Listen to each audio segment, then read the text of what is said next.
Hi folks, welcome to this chapter where we'll be looking at chemical equations. We'll be looking at chemical reactions, the types of chemical reactions, and how to balance chemical equations. Now, in our previous chapters, we did look at physical and chemical changes. So, scientists use chemical equations to be able to describe chemical changes.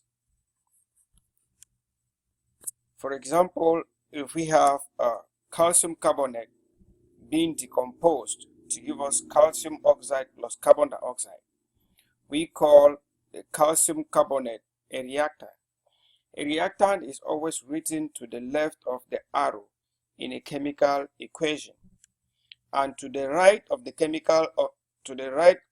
arrow in the chemical equation are the products. So let's look at the chemical equations. So the chemical equations show the ratios of substances in that equation. For example, we have hydrogen and oxygen that they combine violently to give us water. In this reaction, we see that 2 moles of hydrogen molecules react with a molecule of oxygen to give us 2 molecules of water. Now, this can be represented chemically by showing this equation. 2 molecules of hydrogen reacting with a molecule of oxygen to give us 2 molecules of water. So we call the subscript here on oxygen, we call that a subscript, and in front of water here, we call that a coefficient. When we are balancing chemical equations, we never change the subscript, but we only change the coefficient so as to balance the chemical equation. So, never change the subscript in a chemical equation. Now, the ratios in a chemical reaction are constant, which means that if you start with 2 molecules of hydrogen here, you will need 1 molecule of water of oxygen to give us 2 molecules of water. Now, what about if you use 2 million molecules of hydrogen? You will need to use 1 million molecules of oxygen, and that will give you 2 million molecules of water. So that shows you that the ratios are always constant. Now, in a balanced equation, the number and type of each atom are the same on both sides of the arrow. That is talking about balancing chemical equations. Chemical equations must be balanced because of the law which states that you cannot create or destroy atoms. So it's a law of conservation. Now, the equation has to be properly balanced, and a properly balanced equation contains the smallest whole number ratio. Now, let's see how we can balance chemical equations. In a balanced chemical equation, the number and type of each atom are the same on both sides of the equation. So, if you have 10, for example, 10 atoms of oxygen to the left, you must also have 10 to the right. Now, let's look at this equation here. The formation of rust, which is hydrated iron 3 oxide. So, we see that iron reacts with oxygen to form iron 3 oxide. So what you see in the vehicle here, that is rust, which is hydrated, which is iron 3 oxide, that is formed. Now, if we look at the equation, we see that to the left of the equation, we have 2 atoms of oxygen. And if we look at it to the right, we have 3 atoms. Now, this equation is not balanced. We have said the number of atoms that are found on the left must be equal to the number of atoms that are found on the right. So, how do we then balance this equation? So, let's look at the procedure to balancing this equation. Now, the first thing is that we have to identify the number and the type of each atom on both sides. So, we start by drawing a line, a table, and we give the name and the number of each atom on both sides. Let's start with the left side. We have 1 atom of iron and 2 atoms of oxygen. Now let's look at what we have on the right. we have 2 atoms of iron and 3 atoms of oxygen. Now, the equation is not balanced because to the right we have 2 iron atoms, to the left we have just 1. To the right we have 3 oxygen atoms, to the left we have just 2. So how do we go ahead now to balance it? Now, the first thing that we do is that we have to add the coefficients to balance the atoms. So the coefficients are not the same. If you look at iron, the coefficient on the left is 1 and the coefficient on the right is 2. The coefficient of oxygen to the left is 2. The number of atoms is 2 and the number of atoms to the right is 3. So the first thing is that we are going to add a 3 in front of oxygen to the left. If you put a 3, that means that you have 6 oxygen atoms now to the left, because 3 times 2, the subscript, remember we said we never change the subscript, so if you take 3 times 2, that gives you 6. And if you look at it to the right too, you have 3, so you need to put a 2 in front of the iron and in front of the iron oxide, so that gives you 6 atoms of oxygen. Now, the 2 that you have placed in front of iron oxide, that now gives you 4 atoms of iron to the right and just 1 to the left. So let's now go ahead to balance iron. So we now have 4, because 2 times 2 gives us 4.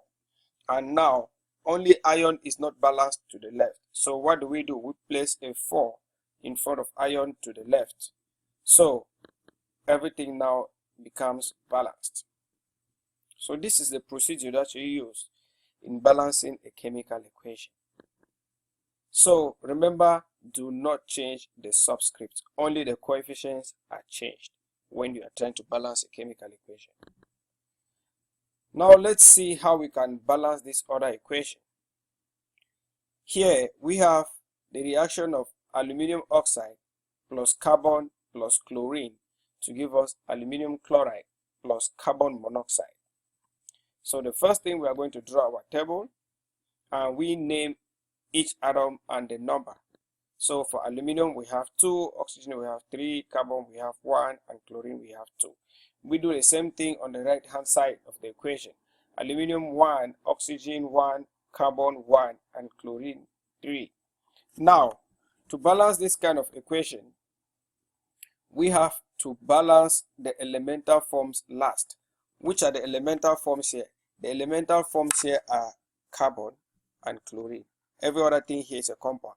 Aluminum chloride is a compound, carbon monoxide is a compound, aluminum oxide is a compound. So we have to balance all the compounds first, and we balance the elemental forms last, because it is easier to balance the elemental forms.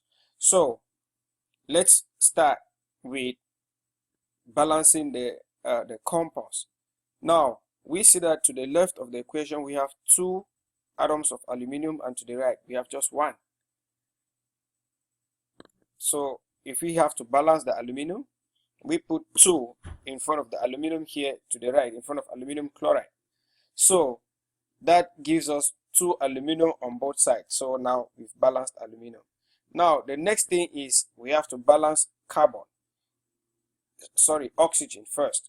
We have to balance oxygen first. On the left we have 3 atoms of oxygen, and to the right we have just 1. So we are putting a 3 in front of carbon monoxide. That gives us 3 atoms of oxygen. Now aluminum and oxygen are balanced, but if we look at the chlorine here on the right hand side, we have 2 times 3. That gives us 6 chlorine atoms, and to the left we have just 2. So what do? So we've balanced oxygen, now is the chlorine. So the next thing that we are going to do, we're going to put a 3 in front of the chlorine. So 3 times 2 gives 6. And for the carbon, we had 1 carbon to the right. So as we're balancing oxygen, carbon also changed. And to the left, we also have to balance the carbon. So in this equation, all the atoms are balanced. The aluminum, the oxygen, the carbon, and the chlorine. Now let's look at this other equation. To balance this equation, we are looking at polyatomic ions. So the first thing for us to understand here, what I want you to know is to first of all know what is a polyatomic ion. So a polyatomic ion is an ion that is made up of more than one atom. So in this case, we have, I will name out the polyatomic ions here that you should know and the charges. We have the hydroxide ion, which has a charge of -1. We have the nitrate ion, which has a charge of -1. We have the sulfate ion, which has a charge of -2. We have the phosphate ion. Phosphate has a charge of -3. So we have the carbonate, which has a charge of -2. We also have so all of these are polyatomic anions. We also have a polyatomic cation, which is the ammonium ion, which has a charge of +1. So it is important that you know all of these polyatomic ions. Knowing these polyatomic ions, when you see them in a chemical reaction, you have to balance them as a group. You don't have to try to separate them. Okay? You are always going to balance them in that order, in that group. Now, in this equation that we have here, we have the equation of nickel 2 nitrate reacting with sodium hydroxide to give us nickel hydroxide plus sodium nitrate. So the hydroxide here and the nitrate, they are polyatomic ions. So we are not going to balance, for example, in the nitrate, we are not going to balance nitrogen and oxygen separately. We have to balance it as a group. For the hydroxide, we are not going to balance oxygen and hydrogen separately. We have to balance that as a group. Now, in this equation that is not balanced, we have to the left, we have one hydroxide, and to the right, we have two hydroxides. So what do? We need to balance the hydroxide. So we put a 2 to the left. So now we have balanced our hydroxide. We have two hydroxides to the left and two hydroxides to the right. Now if we look at the nitrate here, we have two nitrates to the left and just one to the right. So what do? We need to put a 2 in front of sodium nitrate. That makes the nitrate to be balanced. So we have two nitrates to the left, two nitrates to the right. Now, the nickel here, we have one nickel to the left, one nickel to the right.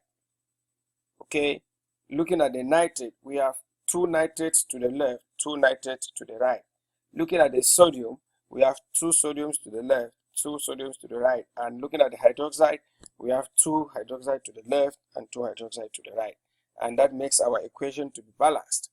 Now, let's see how we can balance equations that have fractions. We will use fraction, for example, especially when we have diatomic molecules. Now, looking at this equation here, we are looking at a combustion reaction. And for a combustion reaction, our product will always be carbon dioxide and water. So let's see how we can balance this equation. For us to be able to balance this equation, we are going to start with the compounds first. So oxygen is what we are going to balance last. We said we always balance the compounds and the elemental forms, we balance them last because they're easy to balance. So we have two carbons to the left and to the right we have just one. So what do? We put 2 to the right. Now we have balanced carbon. Now the next element that we have to balance is hydrogen. We have 6 hydrogens to the left and to the right we have just 2. So we are going to add a 3 in front. So we have 6 hydrogens to the left and to the right. So hydrogen is balanced and carbon is balanced. Now let's look at oxygen. We have 2 oxygens to the left and to the right we have 2 times 2, that makes 4, plus 3, that makes 7. We have 7 oxygens to the right and to the left we have just 2. So how can we balance these 2? We can balance these 2 by putting a 7 on 2 in front of oxygen. So if we put a 7 on 2 in front of oxygen, that balances oxygen. But now we don't want to balance reactions with fractions. We need to have the lowest whole number ratios. So how do we get rid of these 2? For us to get rid of these 2, we are going to multiply everything in this equation by 2. So we are going to bracket the equation and we multiply it by 2. Now, If we do that, what are we going to obtain as a final equation? We are going to obtain C2H6O2, all of that, times 2. So when you put a 2 here, the 2 affects everything. So we have 2 ethane, we have 7 oxygen. Remember, when you multiply by 2, the 2 cancels with the 1 that is at the top. So we have 7 oxygen times 2, that makes 14. Then 2 times 2, that gives us 4 carbon dioxide. 2 times 3, that gives us 6 water molecules. So we have used the fraction, and then we have multiplied by the denominator in the fraction to obtain the whole number balanced equation. Now let's look at equations with phase notations. All the equations that we've been seeing, we've not been saying if the reactants are solids, gases, or in aqueous medium. Now, phase notations show the phase or the state of the reactant components. So the reactants, we have to show the state. Now, for the phase symbols, if it is a solid, it is represented by S in brackets. If it is a liquid, it is represented by L. And if it is a gas, it is represented by G.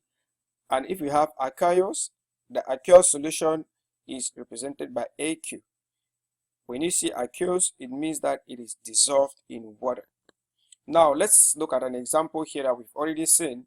The very first reaction that we saw, the decomposition of calcium carbonate to give us calcium oxide and carbon dioxide. Here we are now showing the phases. So calcium carbonate is a solid, you see we represent the S. Calcium oxide is a solid, we represent with the S, and carbon dioxide is a gas, we represent the phases. Now let's look at aqueous solutions. We've said aqueous solutions, those are substances that are dissolved in water. Now, for example, when we see carbonic acid indicates that we have carbon dioxide that is dissolved in water. Carbonic acid here is aqueous, which shows that it is in water, and water is liquid, carbon dioxide is gas. So that is an aqueous solution. Now, the chemical equations can show changes of state. If from the chemical equation, you will be able to know if it is a solid, a liquid, or a gas. For example, here we have liquid water being converted to solid. So ice is solid water. So the phases tells you that there is a change from liquid to solid. Now, let's see how we can classify reactions in chemistry. Just like when you go for shopping in the shops, the groceries are always classified to ease your shopping. That is the same thing that we are going to do with reactions. We are going to classify them into various types to ease the understanding of the reactions. Now let's see, in the grocery store, when you go, the meats that are in one place, the veggies that are in other areas, that everything is classified. So that kind of eases your shopping. That is the same thing that we are going to see for the reactions. Now, for the reactions are classified mainly into 4, but not all reactions, but most of the reactions are classified into these 4 types of reactions, which are the decomposition reaction, the single displacement reaction, a double displacement reaction, and a synthesis reaction. Now, we are going to take each of these types of reactions and we expatiate on them. Now, let's start with the decomposition reactions. In the decomposition reaction, one forms 2 or more. For example, we were talking of calcium carbonate that decomposes to give us calcium oxide and carbon dioxide. In this reaction, this is called a decomposition reaction. So this reaction contains the phases calcium carbonate solid decomposing to give us calcium oxide solid plus carbon dioxide. So this reaction is the reaction that is used in the production of cement. So cement is mainly calcium oxide.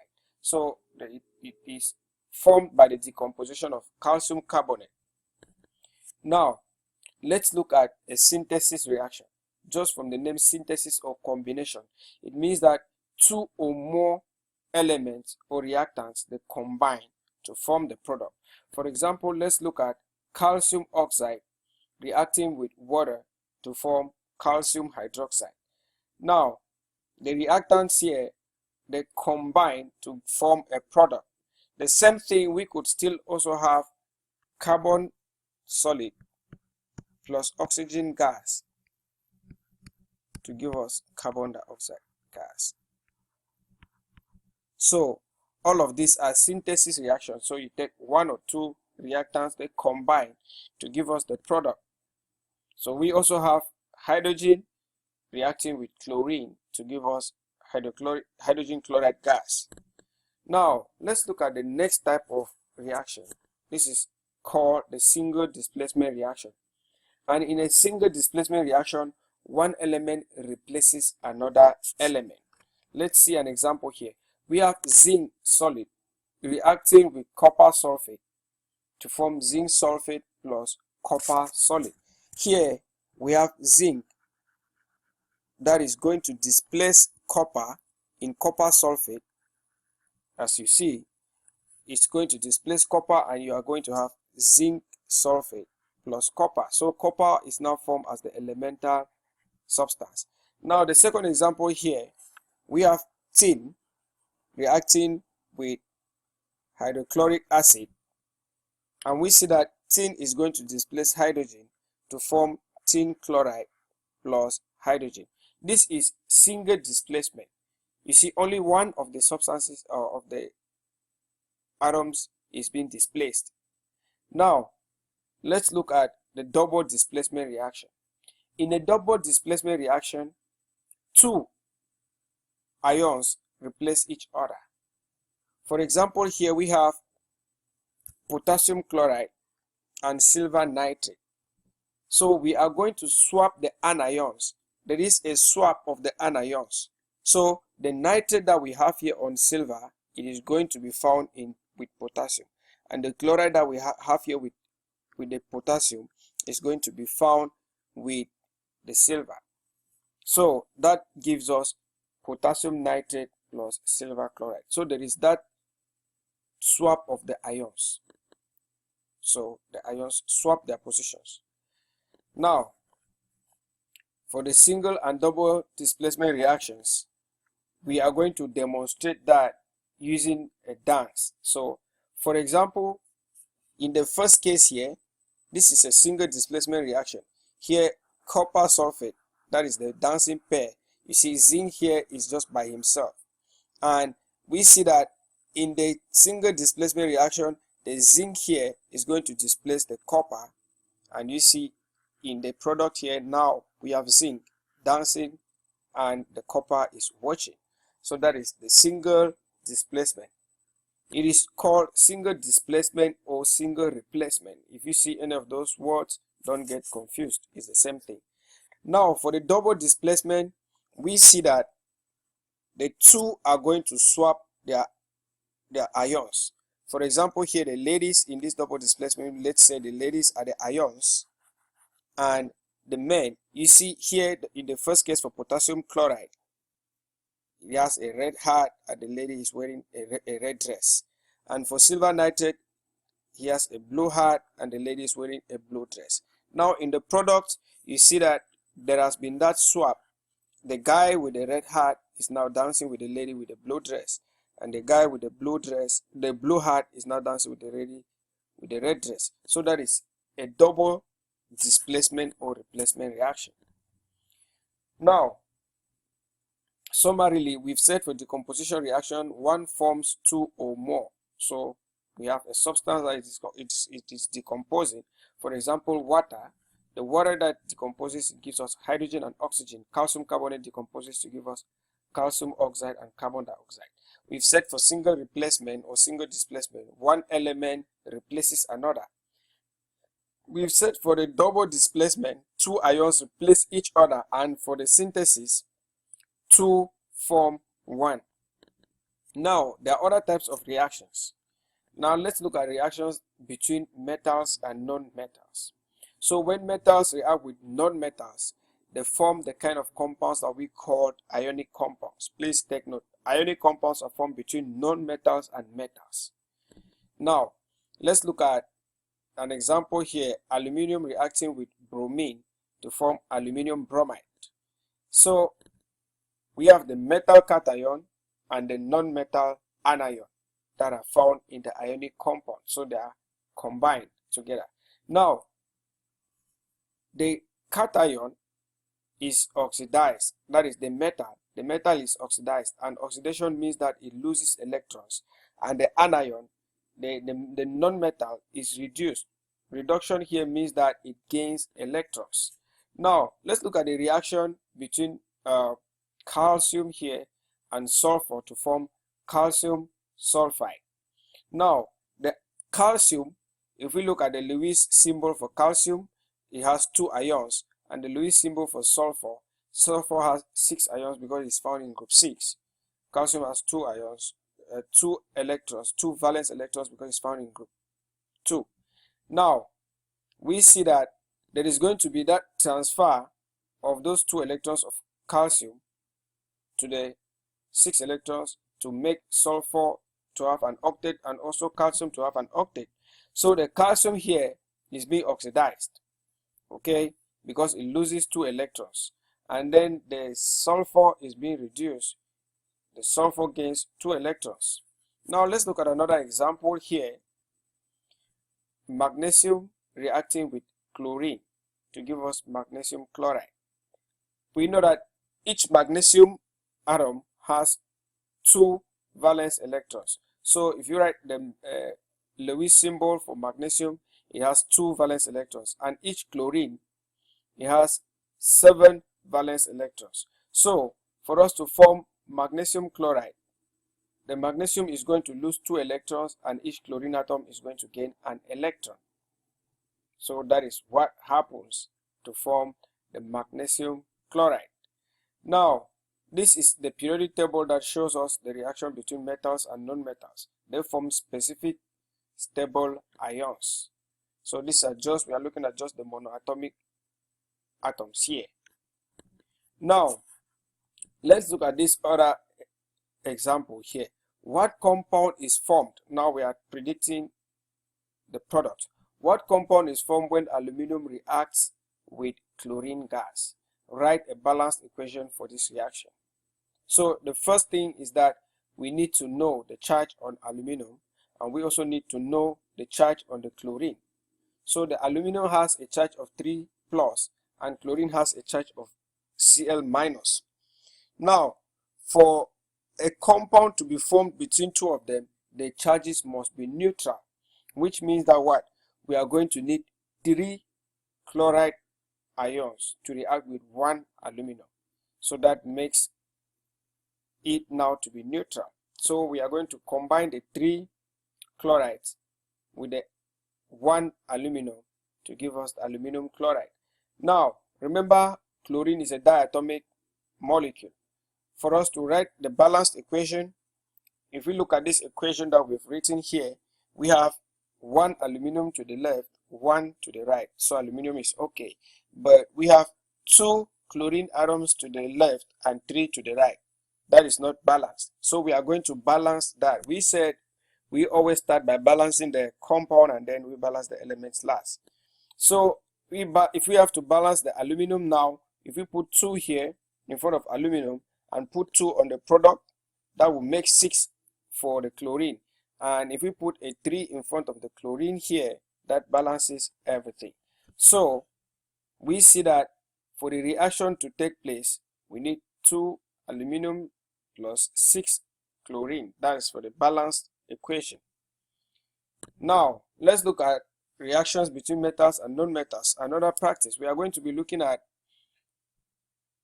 tin 4 here reacting with bromine. So when tin metal reacts with bromine, it is oxidized to the tin 4 ion, while bromine is reduced to form bromide ions.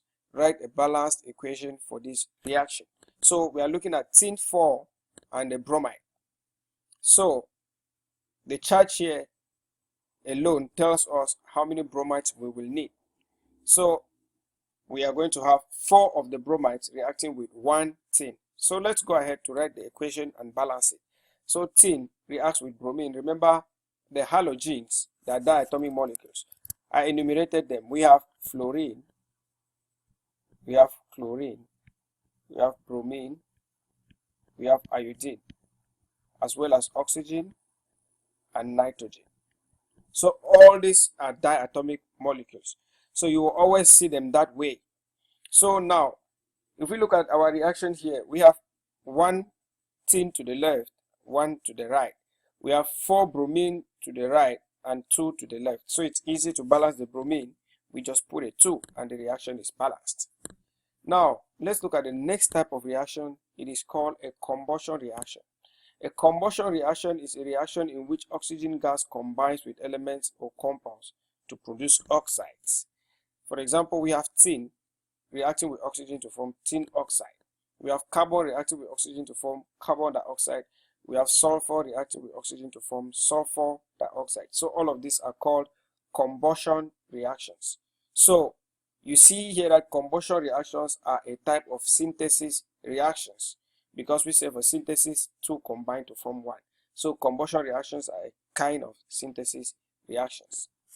Now here we have tin 4 oxide, and the compound that is formed is an ionic compound, because we said when a metal reacts with a non-metal, that forms an ionic compound. So tin is a metal, oxygen is a non-metal, that forms an ionic compound. So the second reaction here, we have carbon reacting with oxygen to form carbon dioxide. Carbon is a non-metal and oxygen is a non-metal. So when 2 non-metals combine, they form what is called a covalent compound. So sulfur is a non-metal and oxygen is a non-metal, so they form a covalent compound. Now, hydrocarbon compounds composed of hydrogen and carbon. So hydrocarbon compounds, when we talk of hydrocarbons, we are talking of fossil fuels. And these fossil fuels, we have natural gas, we have methane, we have acetylene, we have ethylene, we have propane, we have butane, we have benzene, and we have octane. What are the uses? For methane, it is natural gas. For acetylene, it is torch for cutting and welding, so it produces a very high temperature fire that is used in welding. For ethylene is used for the manufacture of plastics, and propane is used as a natural gas component and used for heating and power. Butane is a lighter fluid, and benzene is a solvent, and which is a precursor for many pharmaceutical components. So octane is a component of gasoline. Now let's look at the combustion of hydrocarbons. How does it take place and what does it give rise to? What are the products of a combustion reaction of hydrocarbons? So when a combustion reaction takes place with a hydrocarbon, it gives us carbon dioxide and water. So you will always have carbon dioxide and water when you're talking of a hydrocarbon combustion reaction. Hydrocarbons are compounds that contain only hydrogen and carbon. When you hear of the name hydrocarbons, they contain only hydrogen and carbon. Now let's look at the example here, the combustion of methane. When you react methane with oxygen, that gives you carbon dioxide and water. Like in the flame here, that is what happens. That is natural gas. That is combustion. Now let's look at the second example here. We are looking at octane, which is a component of gasoline. When we react octane with oxygen, it gives us carbon dioxide and water. So we always have to make sure that the equations are balanced. An unbalanced chemical equation does not make sense. So we always have to make sure it is balanced. Now let's look at the combustion of sulfur compounds. So the combustion of sulfur produces sulfur oxides, and the sulfur oxides that we have the sulfur monoxide, sulfur dioxide, sulfur trioxide, and then now, since we know that our hydrocarbons, our fossil fuels, they contain some sulfur in their structures. When they are burned, they produce these sulfur oxides. And what are the effects of these sulfur oxides. When they are accumulated in the atmosphere, that leads to acid rain because it forms sulfuric acid, which is dissolved in water. So that leads to acid rain. Now let's look at this example here. Write a balanced equation for the combustion of calcium metal. Now, calcium plus oxygen forms calcium oxide. Remember, we are predicting the product of chemical reactions here. Calcium plus oxygen will form calcium oxide. Remember, calcium has 2 valence electrons, so it will form an ion with Ca2+. Oxygen has 6 valence electrons and will form an ion with O2-, so which means that we need just one calcium to react with one oxygen to give us calcium oxide. But remember, oxygen is a diatomic molecule, so we are going to have calcium oxide. But now we have to balance the equation. Calcium is balanced, but oxygen is not balanced. So we put a 2 in front of calcium and put a 2 in front of calcium oxide. That balances our equation. Now let's look at one more example here. Write the balanced equation for the combustion of propane gas, which is a common fuel used for home heating, cooking, and many other things. The formula for propane is C3H8. We've said combustion reactions of hydrocarbons give us carbon dioxide and water. So that is the product that we are going to obtain. Now the next thing is we have to balance the equations. If we look at carbon here in propane, we have 3 carbon atoms, 8 hydrogens. If we look at carbon to the right, we have just 1, and if we look at hydrogen, we have just 2. So let's start by balancing carbon. If we put 3 in front of carbon dioxide, carbon is balanced. Now let's look at hydrogen. We have 8 hydrogens to the left. If we put 4 in front of water, hydrogen is now balanced. So the only thing now that is not balanced is oxygen. We have 2 oxygen atoms to the left, and to the right we have 6 plus 4, that makes 10. So for us to balance oxygen, we put 5 in front of the oxygen, that makes it balanced. Now we have seen combustion reactions, we have seen displacement reactions.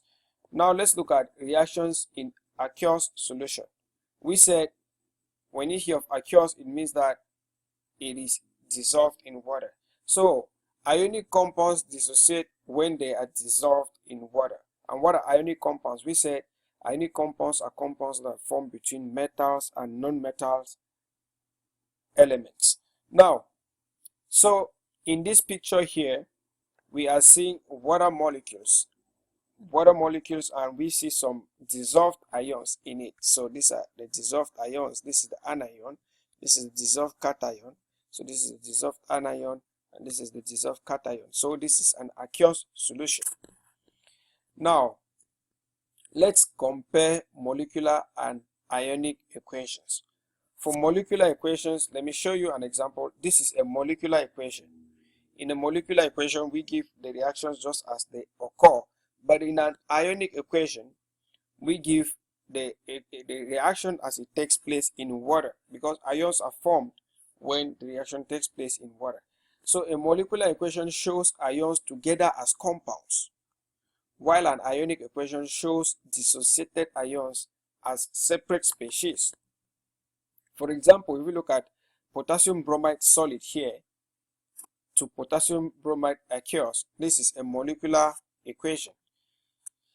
For the ionic equation, the potassium bromide will be broken down into its ions. So the ions are separate species. Now, let's see how we can write ionic equations. So show this process as an ionic equation. So we have magnesium nitrate here as a solid dissolved in water. So whenever you see aqueous, it means that it is dissolved in water. Now, if we have to show the ionic equation, we are going to show the ions as separate species. So we are looking at the magnesium nitrate here. If we put it in water, it is going to decompose into magnesium ions and nitrate ions. Nitrate, remember, is a polyatomic ion. So you are not going to separate it into nitrogen and oxygen. Nitrate is a polyatomic ion. So these are the ions that we have. That is the ionic equation. You have magnesium ions and nitrate ions. Now, let's now see how we can predict if a substance is going to be soluble or insoluble in water. So we know that many ionic compounds are insoluble in water, and we will see why they are insoluble. Now, for us to be able to predict the solubility, we have to understand how the structure of the compound is. For example, if we are looking at sodium bromide here, solid, if it is dissolved in water, it is going to be solvated. So it is going to dissolve. So the sodium bromide is going to dissolve, and the cation will be surrounded by the oxygens in the water molecule, and the anion will be surrounded by the hydrogens in the oxygen in the water molecule. There is one thing we said: like dissolves, like attracts, like the like charges will repel, while unlike charges will attract. So the hydrogens, the oxygens in the water molecule here, remember, they are negative, and the sodium is positive. So the negative and the positive will attract. For the bromide, which is negative, the hydrogens in water are positive, so they will attract. Now, let's look at the factors that are affecting solubility. There are basically three factors that we'll be looking at here that affect solubility. The first factor is the charge on the ions. If the ions have small charges, most of them will be soluble. For example, the sodium, the bromide, they are soluble.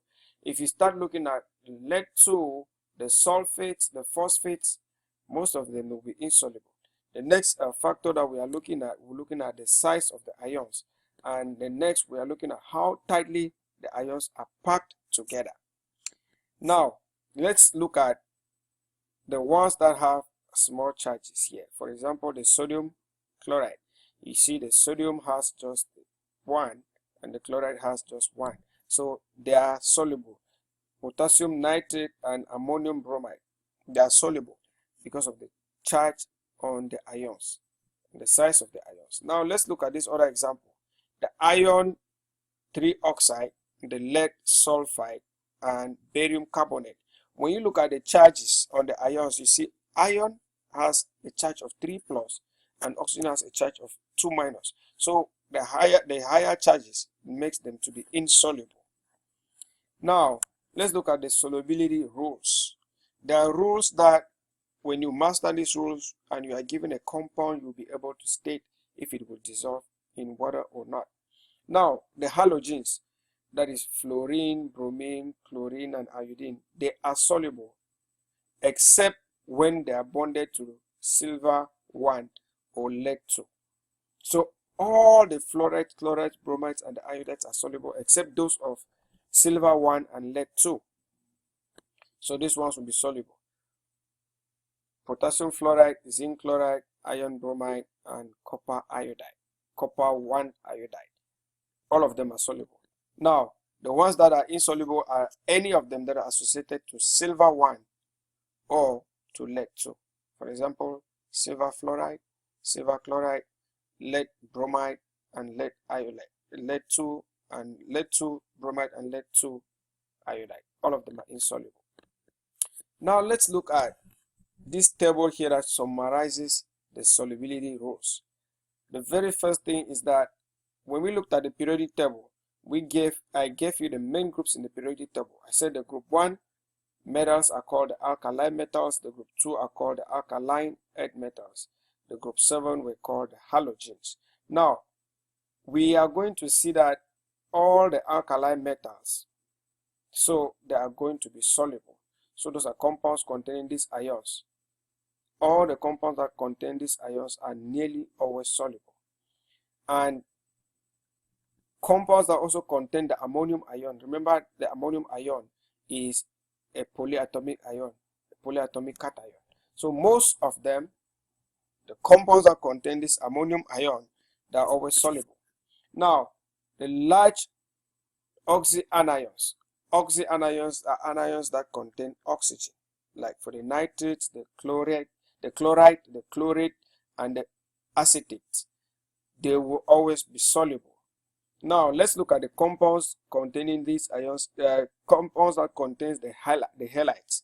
So the halides are the chloride, the fluoride, the bromide, and the iodide. We are now at this step.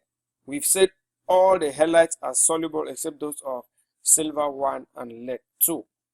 Now the sulfates compounds that contain the ions are usually soluble except the sulfates of barium, the sulfates of calcium, the sulfates of lead 2, and the sulfates of silver 1. And most other ions that we've not enumerated here, they are not soluble. Now this is the solubility table. For you to be able to predict the solubility table here, for example, let's start with calcium chloride. If you want to know if calcium chloride is soluble or not, you go to this table, you locate where you have calcium. We have calcium here. Now, you also locate where you have the chloride. We have the chloride here. When you look at the table, here you have to understand the key first. Everything that you have in blue means that it is insoluble. So where the two meet, it tells you in that box. If that box is a blue box, it means that it is insoluble. If it is otherwise a yellow, it means that it is soluble. For example, let's look at calcium chloride. Calcium and chlorine, that is where they meet, and you see from the key that it is soluble. The other example is magnesium hydroxide. So what do? You have to locate magnesium here in the table, and then you locate the hydroxide on the left. So after locating the hydroxide here, you now look at where they are going to meet. So you see that magnesium and the hydroxide are going to meet here, which means that it will form an insoluble compound. So that is how you can use the solubility table here. Now, still using the solubility table, we have to determine whether the following compounds are soluble or insoluble. For sodium phosphate, if we come back to the table here, we have sodium here and we have phosphate here. We've said all the compounds containing the group 1 elements are soluble. So you see they will meet here, which means that it is soluble for sodium phosphate. Now for aluminum chloride, this is aluminum here on the table. If you bring aluminum here, this is aluminum right here, and the chloride is found here, so they are going to meet here. So the aluminum chloride is going to meet here, that is, it is soluble. Now let's look at calcium carbonate. Let's go back to the table and look at calcium carbonate. We have calcium here, this is calcium, and the carbonate. We have the carbonate here, so calcium carbonate, they are going to meet right here. So that shows that calcium carbonate is insoluble according to our key. So that is how you can determine the solubility. So the solubility rules will always be given to you. Now let's look at precipitation reactions. A precipitation reaction is a reaction in which two aqueous solutions produce an insoluble product. Now let me demonstrate this situation to you. You have an aqueous solution which is just aqueous with no precipitate in it. You have another aqueous solution.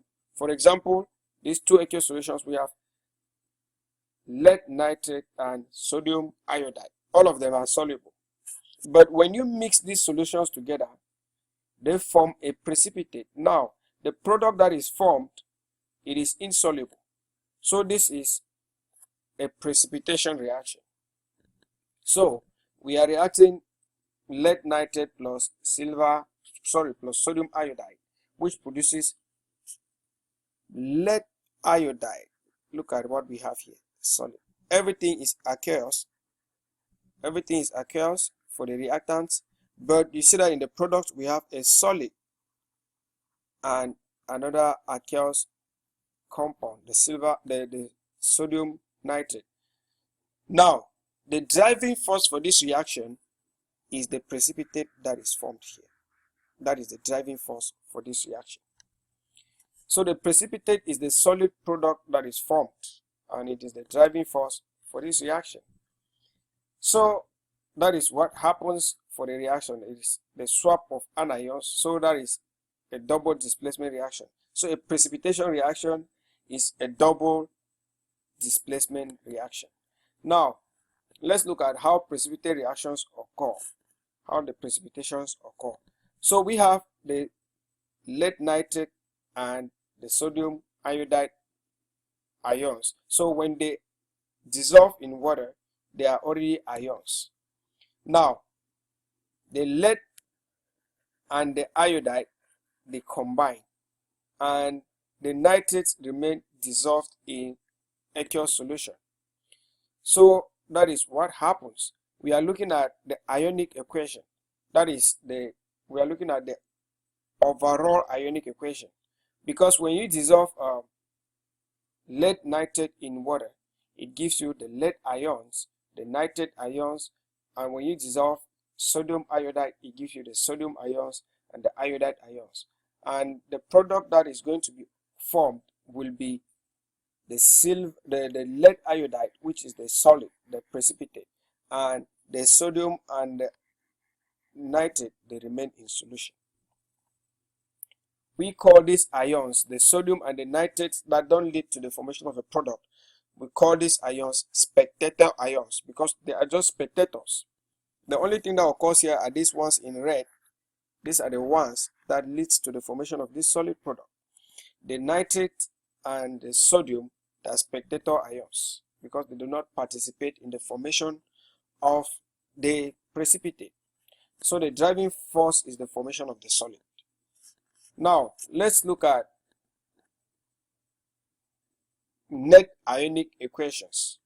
We have to look at complete ionic equations and net ionic equations.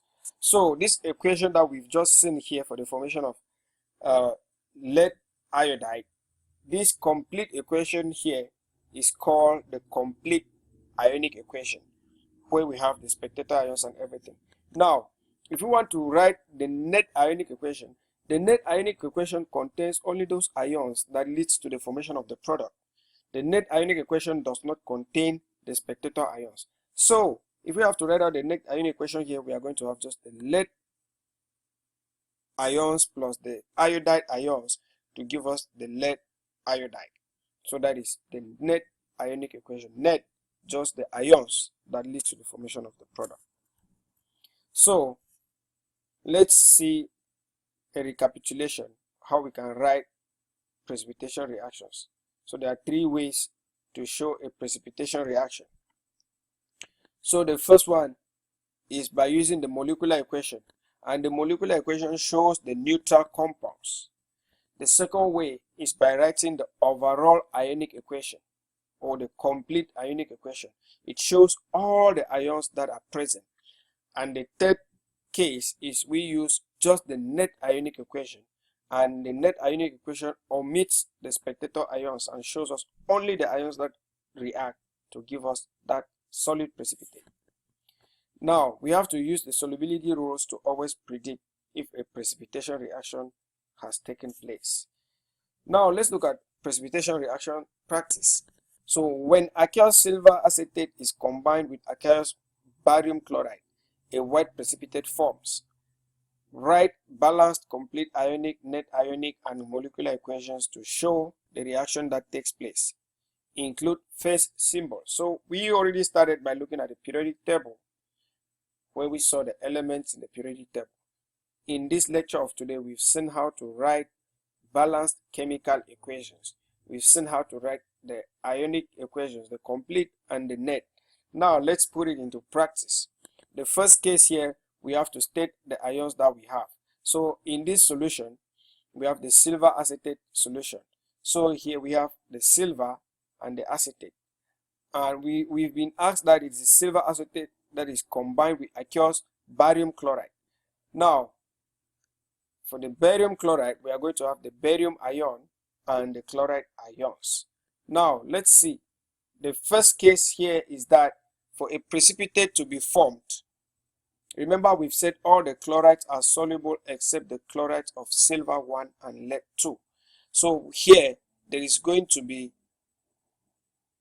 a double replacement reaction and a silver chloride is going to be formed, which is the precipitate in this our reaction. So let's start with the first case. The first case is the complete ionic equation. For the complete ionic equation, we are going to write out all the ions that we have here, that is to say the silver ion plus the acetate ion plus the barium ion plus the chloride ion, which is going to give us the product, and the other ions remain as spectator ions. Remember, the equation must be balanced. Now, let's look at the second part, the net ionic equation. We've said in the net ionic equation, the spectator ions are not involved. So the spectator ions here in this case are the acetate, the barium, and the acetate. So the net ionic equation will contain only silver and chloride to give us silver chloride. Now, let's look at the molecular equation. We've said for the molecular equation, we write out the neutral molecules. So we are going to write silver acetate reacting with barium chloride to form barium acetate and silver chloride. Remember, everything is aqueous except the product that is formed, which is the precipitate, and it is a solid. Take note of that. Now, let's look at the summary of precipitation reactions. We have said the soluble ionic compounds dissociate in water. We've also said some ionic compounds are insoluble in water. Solubility rules predict the solubility of compounds, and the precipitation reactions, there are two solutions combined to produce an insoluble product. So we've described reactions in solution using the molecular equations. We have described reactions in a solution using complete ionic equations, and we have described them using the net ionic equations. Now, for the reactions in aqueous solution, acid compounds produce hydrogen ions in aqueous solution, and the bases they produce hydroxide ions in aqueous solution. Here, let's look at the acids. The common acids that we have here, we have hydrofluoric acid, hydrochloric acid, hydrobromic acid, hydroiodic acid, carbonic acid, nitric acid, nitrous acid, sulfuric acid, sulfurous acid, phosphoric acid, and acetic acid. So you see all of them, they contain a hydrogen. So they will produce hydrogen ions in solution. So if you take hydrochloric acid in solution, is going to give you the hydrogen ion and the chloride ion. If you take the nitric acid, it is going to give you the hydrogen ion and the nitrate ion. So like I said, the bases will produce the hydroxide ions in aqueous solution. So common hydroxide bases here, we are looking at lithium hydroxide, sodium hydroxide, potassium hydroxide, and barium hydroxide. So if you take sodium hydroxide, for example, and you dissolve it in water, it is going to give you the sodium ion and the hydroxide ion. Now, let's look at what we call neutralization reactions. A neutralization reaction is a reaction between an acid and a base. Okay, so when we react an acid and a base, they form what we call a neutralization reaction. So they form water and a salt. Now, let's look at an example. Hydrochloric acid, which is an acid, reacts with sodium hydroxide, which is a base.